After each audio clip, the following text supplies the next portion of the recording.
holidays, explorers. Today my story is about a tree. That's why I'm wearing my Christmas tree headband. The title of the story is called The Great Spruce. The author is Duvall and the illustrator is Rebecca Gibbon. I want you to look at the in pages before we start. Looks like a tree, right? I see branches and pine cones and animals, all things that would live inside of a tree. I think it might change towards the end. Here we go. Alec loved to climb trees. He climbed all the trees in town, the little apple trees, the wide willow trees, and even the tall locust trees. But the tree he liked to climb the most was the great spruce. It was the most magical of all trees, tall and strong, spreading ever upward. His grandpa told him many times the story of the year he transplanted the tree a long time before Alec was born. Digging carefully, he moved the little spruce from the shade of the forest floor to a sunny spot where the tree could stretch its arms and reach for the sky. Because his grandpa could no longer climb the tree himself, Alec would race to the very top and tell him all about what he could see from up there. He imagined scouting from the crow's nest of an old ship, searching for pirates along the river that ran past the city to the sea. Each winter, Alec and his grandpa would decorate the tree. "Our tree likes lots of lights and tinsel," Grandpa told Alec. When they were done, their tree shone like a Christmas tree lighthouse. How beautiful that is. One day, Alec was collecting spruce cones in the upper branches when a few curious men stopped to look at the tree. One of the men knocked on Alec's front door. When Alex's parents appeared, the men asked if they could take the great spruce tree for the Christmas celebration in the city.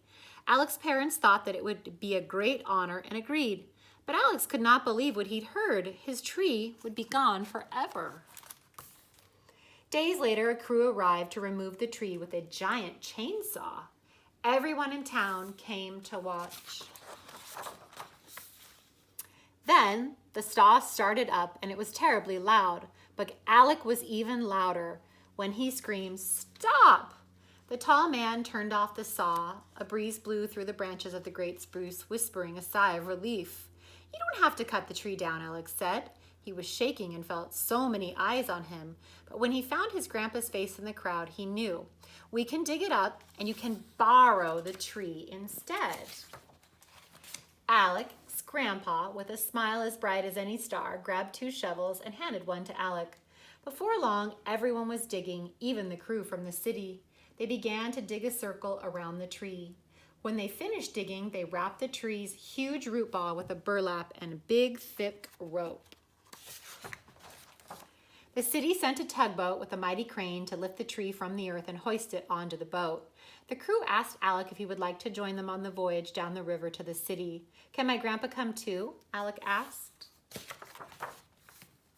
And so they set off down the dark and beautiful river as the townspeople and his parents cheered them on from the dock. Alec held his grandpa's hand as they sat, all bundled up and excited, alongside the great spruce. When the tugboat pulled up to the dock, the crane placed the tree in the bed of a giant sleigh, which was waiting with a team of horses to take the great spruce on the last leg of its journey. Up close, the city smelled like smoke, and the wind blew through all of the tall buildings. Car horns honked, a woman laughed, and Alec and his grandpa and the great spruce moved slowly through the streets among the cheers and the songs from all of the happy faces. They arrived at the city square, and a team of men and women helped them move the great spruce into a special place at the center of the square. Alec and his grandpa drank hot chocolate and waited as the officials and his parents and face after familiar face from home arrived at the square, gathering around the great spruce.